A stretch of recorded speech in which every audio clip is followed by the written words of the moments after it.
Hello' guys good morning. So' পুনৰ এটা মোৰ নতুন ভিডিঅ'লৈ আপোনালোক সকলোকে স্বাগতম।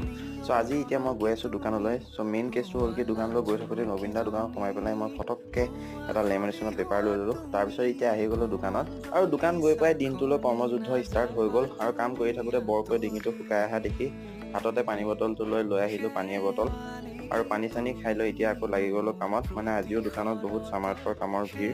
চ' লাহে লাহে এটা দুটাকৈ চবৰে কামখিনি কৰি ক্লিয়াৰ কৰি দিলোঁ আৰু ইয়াত সন্ধিয়া টাইমত আকৌ এজন ভাইটি আহিছিলে তাৰো সামাৰ্থ এপ্লাই কৰি দিলোঁ আৰু সন্ধিয়া টাইমত নুৰুল আৰু বুঢ়ান আহিল। সিহঁতৰ লগতে বহি অকণমান কথা পাতিলোঁ। চ' সন্ধিয়া টাইমত দাদা এজনক কাগজ এখন দিবলগীয়া আছিলে। চ' তেওঁলোক অপেক্ষা কৰি থাকোঁতে পিছফালৰ পৰা বৰকৈ গোন্ধ মাৰি আছিলে নাকত। চ' আহি দেখিলোঁ তাত মুৰ্গীৰ ঠেং বনাই আছে। চ' এটা ঠেং কাটি কুটি মোলৈ খাবলৈ উলিয়াই ল'লোঁ আৰু গাইছ কি ধুনীয়াকৈ বনাই দিছে নহয়। চ' ময়ো ফটককৈ এটুকুৰ মুখত ভৰাই ল'লোঁ আৰু সদৌ শেষত এগিলাচ ঠাণ্ডা কাজু চেক হাতত লৈ আজি ভিডিঅ'টো ইমানতে শেষ কৰিলোঁ। আজিলৈ আহিছোঁ, বাই বাই গাইছ।